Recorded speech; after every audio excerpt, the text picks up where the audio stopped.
আমাদের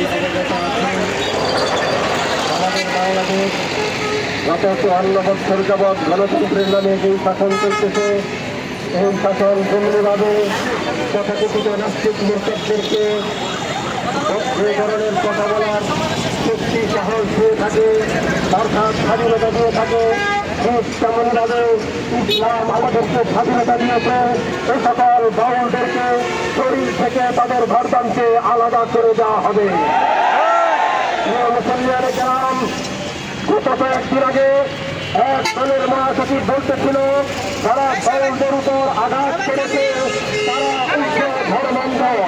তারা বলতে চায় আমরা নাকি উগ্র ধর্মান্ধ। তাদেরকে আমরা স্পষ্ট ভাষায় বলে দিতে চাই, এই 54 বছর গণতন্ত্রের রাজনীতি দেখেছি, সমাজতন্ত্র দেখেছি, ধর্মান্ধতা দেখেছি। আমরা রাজনীতি দেখতে চাই, ঠিক না দেখি?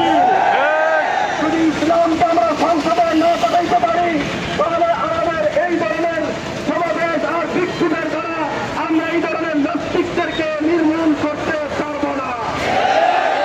আগামীর সংসদ হবে ইসলামের সংসদ, কি বলেন? ঠিক না দেখি? এই জন্য প্রিয় ভাইয়েরা, এই ধরনের বাউলদেরকে যদি আমরা ফাঁসির মঞ্চে চালাইতে চাই, তাহলে একমাত্র ইসলামী হুকুমত কায়েমের কোনো বিকল্প নাই। ঠিক না দেখি?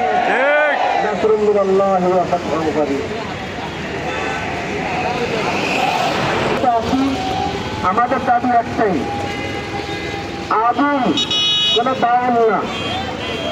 আবুল এবং আবুলের দেশে যারা আছে সকলের আমাদের একটাই দাবি, সকলকে ফাঁসিতে ঝুলাইতে হবে।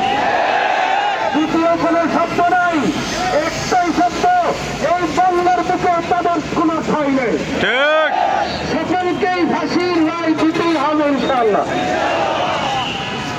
সম্মানিত প্রিয় উপস্থিতি, এই পর্যায়ে আপনাদের সম্মুখে বক্তব্য নিয়ে আসছেন বুনিয়াদের মাদ্রাসার সুনামধন্য নায়েব মুহতামিম জনাব হযরত মাওলানা আব্দুর রশিদ সাহেব।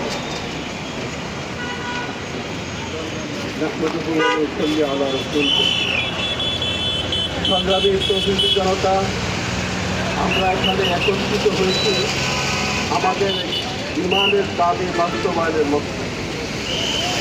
যে দাবিটি হলো, তারা আল্লাহর জমিনে আল্লাহকে নিয়ে কটূক্তি করবে, আল্লাহর এই জমিনে তাদের বেঁচে থাকার কোনো অধিকার নেই। আমরা বাংলাদেশে হাজার হাজার বাউল আছে, সব বাউলদের বিরুদ্ধে ফাঁসি চাইতেছি না। কারণ বাউল একটা ভিন্ন ধর্ম, এরা মুসলমান না। তাদের মতামত তাদের ধর্মকে পালন করুন, হবে না। আমরা আবুলের বিরুদ্ধে কেন বলেছি? আবুল বলে আল্লাহর কথার গোয়া মাথা খুঁজে পাই না। নাউজুবিল্লাহ। আবুল এবং আর বড় অপরাধ করছে, ও নাকি আল্লাহর কথার গোয়া মাথা কমা নাই।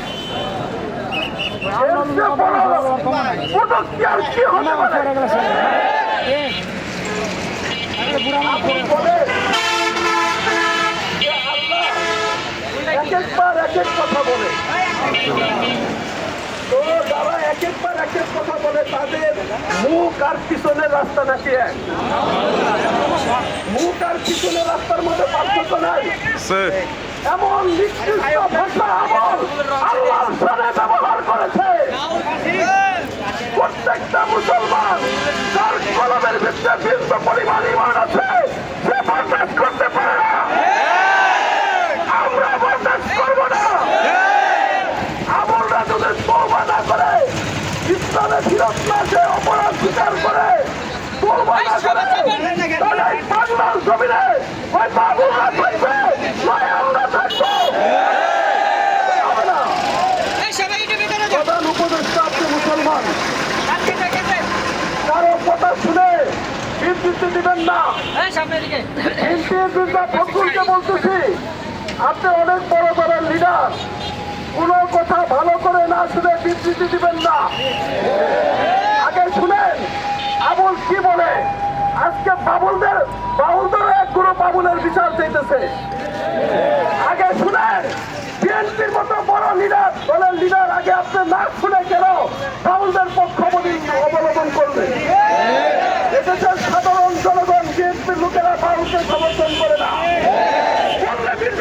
করতে পারে। হৃদয়ে রক্তক্ষরণ থেকে বলতেছি, সর্বশেষ কথা হবে এটা, আল্লাহর জমিনে আল্লাহকে নিয়ে যারা এরকম অপমানজনক কথা বলেছে, প্রকাশ্যে বলেছে, কাজে তাদের ফাঁসিও প্রকাশ্যে কার্যকর করতে হবে। ৯৫% মুসলমানের দেশে আউল বাউল ফাউল যারা আল্লাহর দুশ্মন, আল্লাহর নবীর দুশ্মন, তাদের থাকার জায়গা নাই।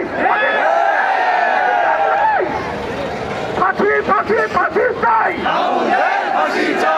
আবুলের ফাঁসি চাই, আবুলের দূষণদের